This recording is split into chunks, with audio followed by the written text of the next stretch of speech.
कैसे हो आप सब? आई होप सब बहुत ही अच्छे होंगे और आप सभी के जीवन में इस मीठी की तरह सभी के जीवन में मिठास भरी रहे। और ये मैं आज आपके सामने लेकर आई हूँ कुछ ऐसे कि इसे आप दूध के साथ भी यूज़ कर सकते हो। जब आपका मीठे का मन करे आप तब भी खा सकते हो। लेकिन ये मैंने बनाई कैसे है, तो आप इसे दूसरे तरह से बना सकते हो। लेकिन ये मेरे पास काफ़ी समय से तिल सकरी होती है, ये रखी थी काफ़ी टाइम तक।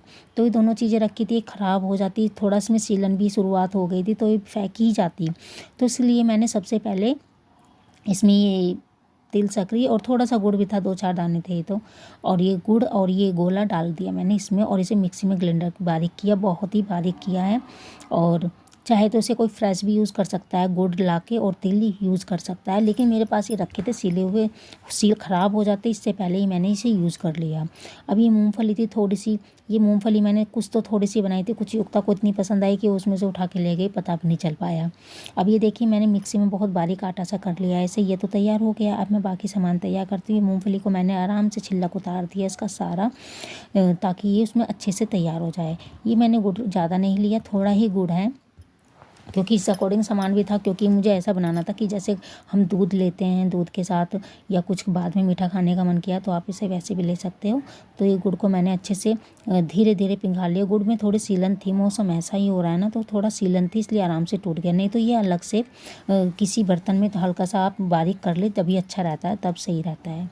तो ये इसमें गुड़ में सीलन थी, तो इसलिए मेरे से तो बहुत आसानी से कढ़ाई में ही हो गया था। मैंने थोड़ा सा पानी डाला इसमें, 4-5 चम्मच, जिससे कि पिघल जाए। कटा हुआ गोला डाला और सौंफ डाली 2 चम्मच, ताकि इसमें अच्छा सा टेस्ट आ जाए। और जो ये मैं बना रही हूँ सच में बहुत ही अच्छा है। आप दूध के साथ खाकर देखोगे, बहुत अच्छा लगेगा, क्योंकि मैंने खुद खाया है, दूध के साथ बहुत ही पसंद आता है। अब ये पूरी तरह गुड़ घुल चुका है। आँच मैंने बहुत धीमी की है, जिससे कि आराम से बनता रहे, क्योंकि तेज़ आँच में तो चीज़ें फूकी जाती हैं, या फिर उसे चलाते रहो स्पीड से। बाकी गुड़ अच्छे से हो गया था। इसके बाद मैंने डाल दी इसमें तिल, क्योंकि इसमें पिस गए थे। और फिर मैंने ऊपर से भी तिल डाले हैं, थोड़े थोड़े करके मैंने सारे ही तिल डाल दिए थे। ये कम से कम 3-4 चम्मच तिल होंगे। 3-4 चम्मच तिल डालने के बाद ये मैंने अच्छे से मिलाए। इसके बाद डाली मैंने मूँगफली। ये मूँगफली इतनी अच्छी लग रही थी, इतनी टेस्टी लग रही थी कि बाज़ार की मूँगफली को फेल कर रखा था, क्योंकि ये बिल्कुल ताज़ी थी। जैसे इन दिनों में मौसम थोड़ा ऐसा हो रहा है ना, सर्दी सी का बरसात, तो ये इनमें बहुत ही अच्छा टेस्ट था। युक्ता ने ना थोड़ा थोड़ा करके कई बार ले गया। हालांकि मैंने बहुत सारी मूंगफली की थी, लेकिन ये बहुत कम पड़ गई। फिर बस ये धीमी आंच पर मुझे चलाने थे, तब तक कि ये अच्छे से टाइट ना हो जाए। टाइट करने का इसे आसान तरीका है, सबसे आसान तरीका देखने का, कि आप इसे गुड़ जब ये हो जाए ना, जैसे चाशनी आपको लगे कि टाइट हो गया, तो इसे आप पानी में डाल के देख ले, इसकी 2-4 बूंदे। और पानी में डालते अगर ये जम जाता है तो समझ लिए कि तैयार हो गया है जमने के लिए, नहीं तो तब तक नहीं हो पाता है।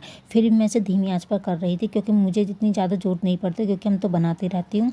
तो बस मुझे ये देखना था कि कितना टाइम लगेगा, और थोड़ी सी देर और लगेगी इसमें। तो अभी इसमें थोड़ी सी देर की देर थी, क्योंकि साइड साइड में इसमें चिपकन शुरुआत हो गई थी। तो ये तैयार हो ही गया है। अब ये देखिए तिल हो गया, सब चीज़ तैयार हो गई है। अब मैं इसे करती हूँ, किसी बर्तन में देखती हूँ। तो बर्तन मुझे नहीं मिला, मैंने इसमें पहले 1 चम्मच दूध डाल दिया, वो घी डाला, ताकि अच्छे से और सॉफ्ट हो जाए। वैसे सॉफ्ट हो गई थी, क्योंकि इसमें तिल काफ़ी सारे थे, पहले मैंने पीसे तब भी, और फिर ऊपर से 4 चम्मच के आसपास मैंने बाद में डाल देते। मेरे पास ये 3 कटोरी थी, वैसे मेरे पास बाकी कटोरी मिली नहीं एक साइज़ की, तो मैंने अलग अलग कटोरी में ये गुड़ डाल दी, मतलब कि गुड़ की ये गज्जक टाइप की जो बनाई थी डाल दी मैंने। अब ये छुटानी थी मुझे, ये टाइट नहीं हुई है, पर अभी थोड़ी सी गुनगुनी है, मतलब हल्की सी गर्म है ये। लेकिन ज़्यादा गर्म ठंडी हो जाती तो घी जमने का डर था। फिर मैंने सोचा ट्राई करके देखती हूँ। लेकिन देखिए जो शुरू में डाली वो अच्छे से अपने आप ही तैयार हो गई। मैंने हाथों से, जब लास्ट तक आते आते ना बिल्कुल जाम हो गई थी ये। शुरू में जो गिरी अपने आप ही फैल गई थी अच्छे से। अब मैं इसे ट्राई करके देखती हूँ, हल्की सी गर्म है ये, देखती हूँ छूट जाए तो। लेकिन ये मुझे ऐसे छूट नहीं रही थी। तो फिर ये मैंने इसमें ना धीरे धीरे के हल्के हल्के हाथों से घुमानी पड़ी है मुझे, बहुत धीरे, पर मुझे ये था कहीं टूट ना जाए। देखती हूँ बाकी छुटाकर और कितनी छूट जाती है। ये तो आराम से हो गई। देखिए अभी थोड़ी सी नमी है इसमें, पूरी तरह टाइट नहीं हुई है इसे। ये मैंने जब गोल गोल करके घुमाया ना, इसे तभी निकली, नहीं तो ऐसे निकल नहीं रही थी। देखिए ये भी तैयार हो जाती है ऐसे। अब इसे और देख लेती हूँ मैं। ये भी देखिए, ये इसीलिए नहीं उतार रही थी क्योंकि चिपक रही थी। अब ये चारों पीस तैयार हो गए हैं। आप इसे दूध के साथ खा सकते हो, बच्चों को दे सकते हो जब मीठा खाने का मन करे, क्योंकि इसमें सौंफ डाली है, तिल है, इतना अच्छा टेस्टी है। और आप चाहे तो इसमें गुड़ का कम यूज़ कर सकते हो, लेकिन सर्दी आ रही है इसलिए गुड़ अच्छा लगता है। तो मुझे बहुत पसंद आई थी बनाई जब मैंने खाई। तो आप भी बताना, बना कर देखना, ट्राई करके देखना कैसी लगी आपको ये आज की वीडियो।